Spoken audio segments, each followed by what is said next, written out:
Barcelona soon. Ja. Hoed. It's cold. Dit is een hoed. It's cold. Daar, hoed. Ooh, it's cold.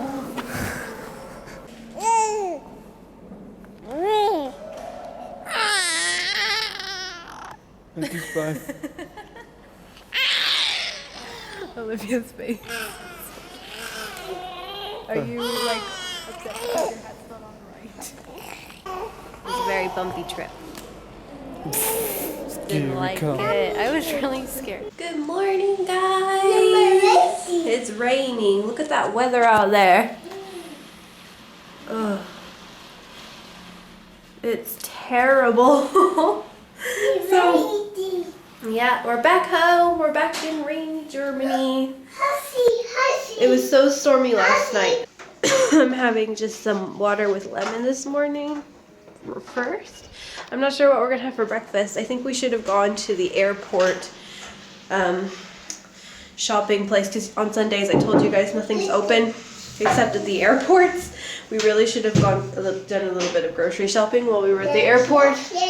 I just didn't know the weather was gonna be like this today. So I really hope we get to go. But it's like stormy. It's like loads of rain and wind and it's very cold. By the way, have you guys noticed my sunburn is slowly starting to finally turn into a tan now? That always happens at first. Like after winter, I always get like a sunburn usually. Unless I gradually go out in the sun. But we were like but on Friday and Saturday we had loads and loads of sun. We didn't have nice weather the whole holiday actually. The first like 4 days was pretty cold and cloudy and rainy. Nothing like it is out there, but it was still pretty cold. And then Thursday, Friday, and Saturday we got really nice weather. Wasa. Hi. Really need a shower as well. I probably won't get to take one till hubby gets home because it's hard to take a shower with them both. So, because I still actually have sand in my hair. I haven't, okay, so Saturday, it's a big one. Saturday we went to the beach and, Saturday we went to the beach and then that night we went to see Sagrada Familia at night. And then once we got home from that, I was too tired to take a shower there. And then in the morning we were too busy packing for me to take a shower on Sunday. So, and then we got back home and hubby turned off our warm water to save energy. So it was going to take 24 hours for our water to heat up. So I couldn't take a shower here. So I'm just kind of waiting it out. I still have sand in my hair. It's not like a super gross feeling, but it's interesting. I got sand in my hair. Hey Leah, you ready for breakfast? Birthday cake. Happy birthday cake. All right, so we've got a little gap in the rain. So we're gonna just feed Leia breakfast real quick and then rush out. I was actually considering doing online grocery shopping, which is something I know a lot of people do. But I would only do it in like emergency case situations. Like, I don't know. I just think that it's so weird. I mean, I'm sure that there are probably like loads of people watching this video who do it, but it's like, come on. There are so many things. There are so many easy ways for people to just not get off their butts these days. You know, it's like just go to the grocery store. Most people drive to the grocery store, you know, like they basically get out of their house, they sit in their car, and then they go to the grocery store, and that's like their activity for the day. Like for me, it's just like I have to walk to the grocery store and stuff everything in the stroller and then walk back and then walk up the stairs with my groceries. And it just seems silly to me that people on a regular basis order their groceries. I mean, obviously if you have a really busy life or something, sure, but I don't know. I just think it's weird. Oh my goodness, Olivia is always so mischievous all the time.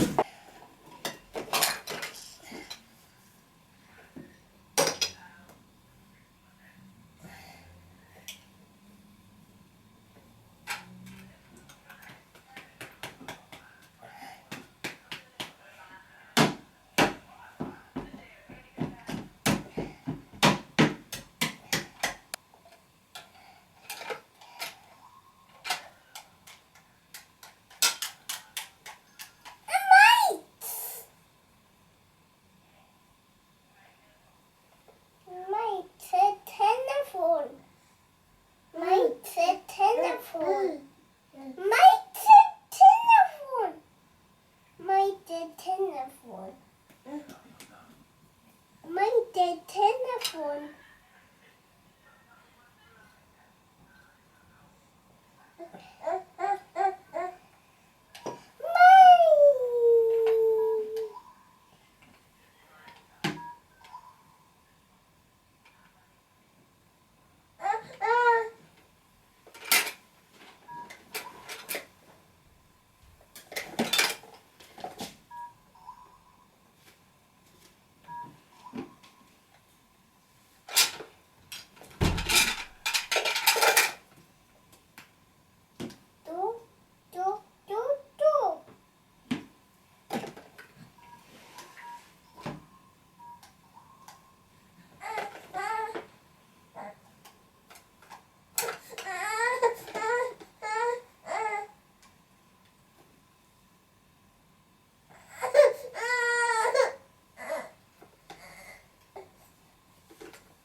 So I'm gonna have to continue on talking rather quietly because Olivia is trying to go to sleep, but she is having a hard time with it. So, but I'm just so happy to be home. Like, even though it's rainy and cold, like I'm still like really feeling really good about like where we are, you know? Like, I just like our place and I like our area. It's so quiet and peaceful. Like when we were in Barcelona, a lot of you guys were asking where we stayed. We stayed at a place called Mellow Apartments, Barcelona. I'll put a link in the description box. Again, I put it also in the Barcelona footage. So it was so nice, but it was so loud. Like the city is so loud, like all the time. Like it's constantly booming. There's so much traffic no matter where you go. It's just weird. Like here it's just so peaceful. Like we got into our apartment area and it's like all you could hear was birds chirping and like a car go by every 5 minutes or so. So it was just so nice and peaceful, and I think Barcelona is just a lot more fast-paced than here. And the people though are so super nice. Like I think that the people are a lot more I don't know, just they're a lot warmer in a lot of ways. I mean, it's hard not to generalize because I would definitely say, generally speaking, that Germans can come off cold. That doesn't mean that they are cold, that they're just more conservative about like their emotions, and they're not so touchy-feely.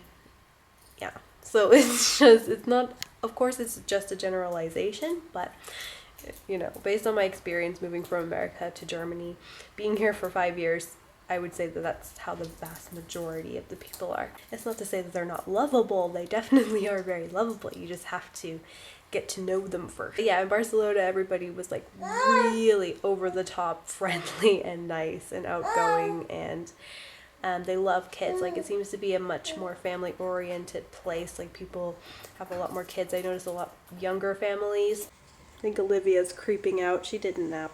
She's on her way out. What was I gonna say? Oh, so the plane ride back.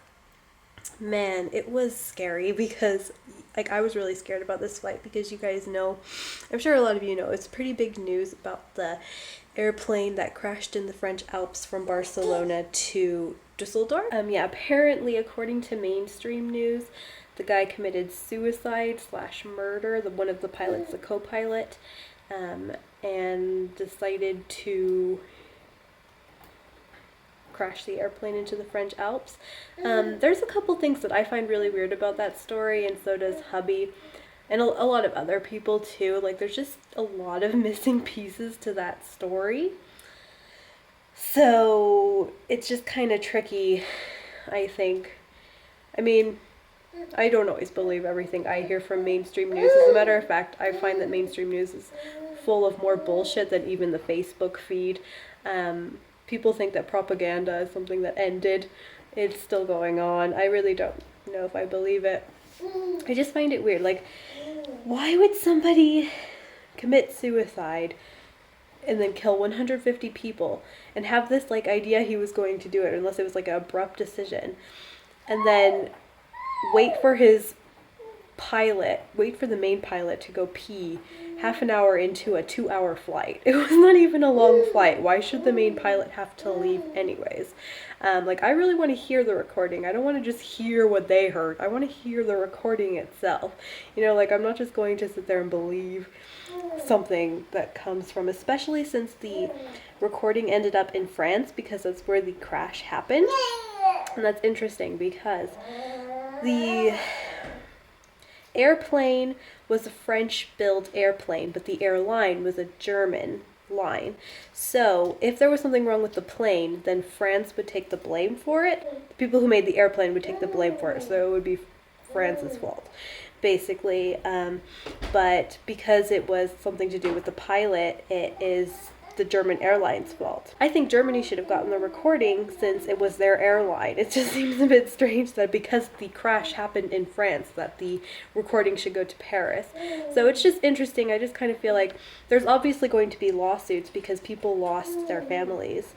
So I just want to know if it was something that went wrong with the airplane, which I think is more likely. But yeah, I just think it's too weird. Like, I know that we live in a sick world and that there are sickos out there. Come here, I help you. Come here. There we go. Livia out. Livia out. Did you have a nice little relaxed time? I know you didn't sleep. Hot. Are you hot in there? Oh, I'm sorry.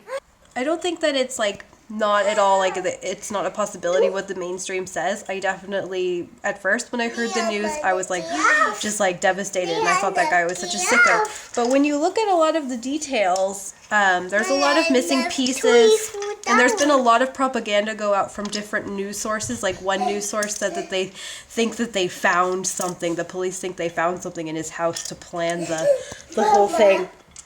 And then that turned out to be a lie. The police said, no, we never said that. So don't believe everything you hear on mainstream media. Mainstream media lies too.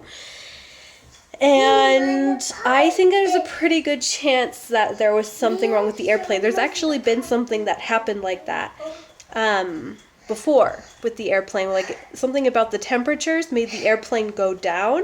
And because the pilots were experienced enough, they figured out to go back up. And it doesn't make any sense why the guy, if he wanted to kill people, why he would descend for 8 minutes. Why wouldn't he just go for it? You know, even if he wanted to commit suicide with the regular pilot in there, he could at any second just go, you know, it doesn't make any sense.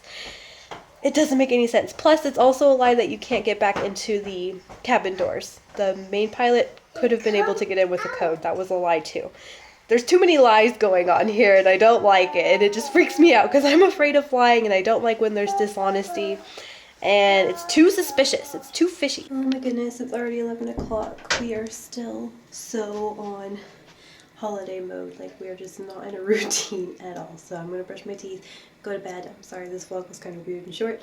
But I'm sure as soon as like the rhythm gets back into us, it'll be better. So, alright guys, good night. Let me know what you guys think about the whole thing that happened in the comments. I think it was pretty devastating and just really scary, especially since I am afraid of flying. You just never know. Tomorrow is never a guarantee, and it was definitely, for me, too close for comfort. It's actually really interesting because when we were about to fly to San Francisco, there was actually a big plane crash during the landing in San Francisco, like a couple weeks before we flew. So it's kind of weird that this happened. It just does not sit well with me being afraid of flying. I am definitely super grateful to be home safe and sound. When we arrived, actually, there was a lot of clapping on the airplane because I think everybody was a little bit anxious about the flight, hearing about what happened, and just super grateful to be alive. You know, you never know. Like I said, tomorrow's not a guarantee, so live for what's going on now. Make the best of the moment you have. And I'm going to go hang out with my little ones, and I will talk to you guys very soon.